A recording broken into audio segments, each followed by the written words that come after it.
Welcome back to my cave. Once again, humans. There is a lot of gloom and nihilism in this world.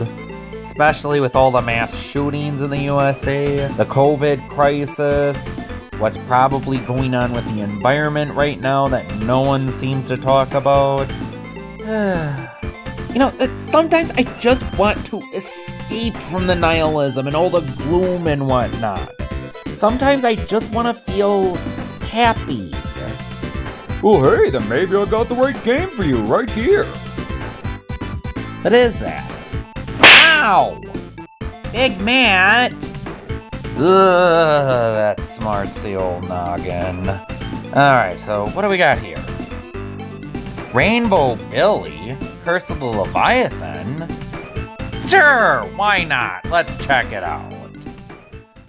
The game opens up to a pretty decent cutscene. The animation in this game isn't amazing, and it can be a little stiff at times, but it's pretty good when it wants to be. In this game, you take control of Rainbow Billy in a platformer Mon Collector, something special hybrid. You start the game by collecting fireworks for a big parade festival. Happy, cheerful, and everything is going according to plan. But then, an evil, nihilistic sea monster erupts from the ocean and drains all the color from Billy's happy island. With nowhere else to go, Billy retreats to the friendship and sails away on his grand adventure to make new friends and to end the curse of Leviathan. Also, I love that look of fear on his face when he thinks he's turning monochrome. Someone give this kid a hug. The main aspects of this game are platforming and Mon-Taming. The platforming feels pretty good, and the levels are pretty nice. Basically, they're made up of a bunch of islands that you have to sail to. Don't worry, the sailing isn't as bad as it was in Wind Waker. You can also collect items, but more on that later. And then there's the Mon-Taming. Unlike most RPGs that revolve around battling and magic and whatnot, in this game, you have to befriend the monsters by talking to them.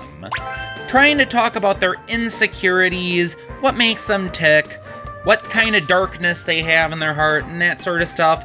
Basically, the object is to make them feel secure about themselves and bring out their true colors. In order to do so, you must choose your words wisely. Billy can say one of 3 things to each monster, and if you say something that upsets them, that'll make your job harder. But if you say something that really hits home with them, you reveal colors that you must fill out with the monsters you've befriended. Each monster getting a total of 3 different colors. But you can't just place your monsters down. You have to play mini-games in order to fill those colors up, and some of these can be quite fun.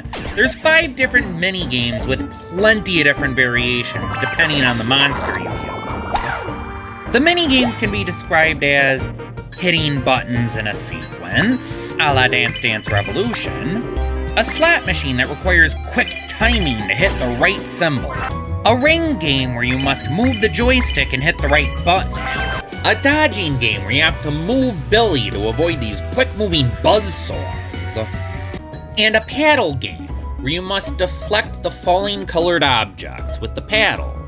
These can be really tough at times. Upon beating them, they show their true colors and change form. Oh dear lord, what even is that thing? Yeah, sadly, some of the tamed monsters look kinda lame. Some of them don't look too bad, but most of them just looked way more badass before.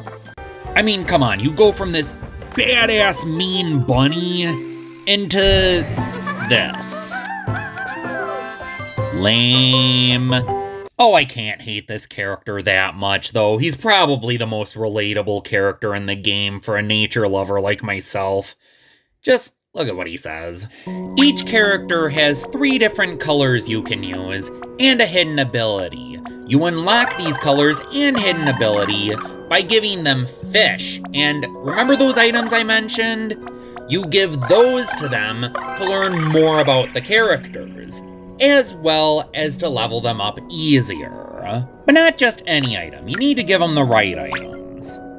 You can level up the first time easily with an item, and the second time it'll get you most of the way there.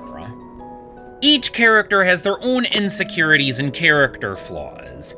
It's up to you to befriend these characters to dissect every bit of information you can based on what makes them tick.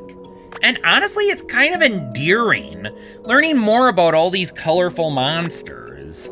This camel monster is just one of many characters with a story to tell.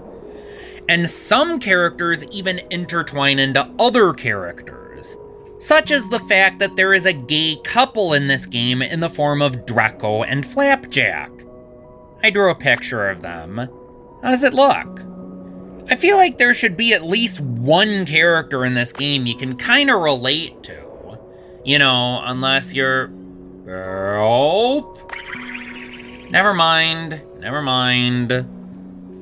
But overall, this game has a very wholesome feel to it. It's kinda hard to hate this game. Even sailing can be pretty relaxing in its own right. You have to go from island to island in order to find all these monsters. I know I brought that up before, but touching up on it again here. But watch out, the scary Leviathan is trying to get you! A lot of these islands also have puzzles for you to solve. Are you familiar with the game Dark Souls? Well, if Dark Souls had an opposite, I'd wager Rainbow Billy would probably be it.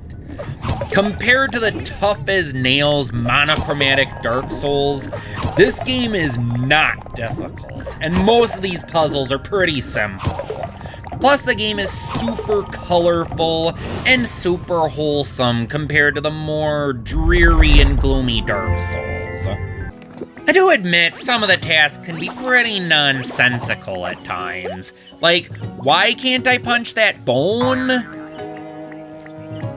mean, what do I do up here? Wait, what? You roll a coconut into it. Of course. I also like how some of the characters pop up every now and then in other characters' battles. It helps keep them relevant. And it's nice to see some depth put to those characters. I wouldn't call them the deepest of characters, but it's still pretty interesting. Even Billy himself has some depth and insecurities to him. Though I don't want to spoil anything in case you want to check this game out. Also, the music can be pretty moody at times, and it really sets the atmosphere for a big battle. Listen to this.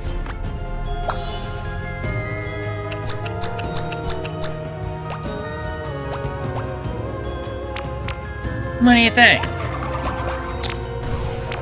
That being said, I can't recommend this to everyone. I mean, it's gonna have niche appeal, and maybe you're not into that whole saccharine BS and everything being happy and cheerful and whatnot.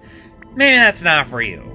And maybe you want something more hands-on, more action-oriented. This might not be for you either.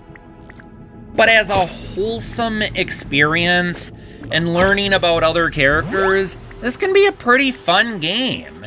If you want something wholesome that just lets you escape and not have to worry about life's problems, this is a pretty good game to check out. I recommend it, and I don't know why, but I've been playing the heck out of this game. I don't know why. I've been wanting to talk about this game a lot lately. I'm still playing it, to be honest. Well, thanks for that, Big Matt. This was a pretty wholesome game. I feel better already. Glad you like it. Well, this has been another Baalf's Games Fur review.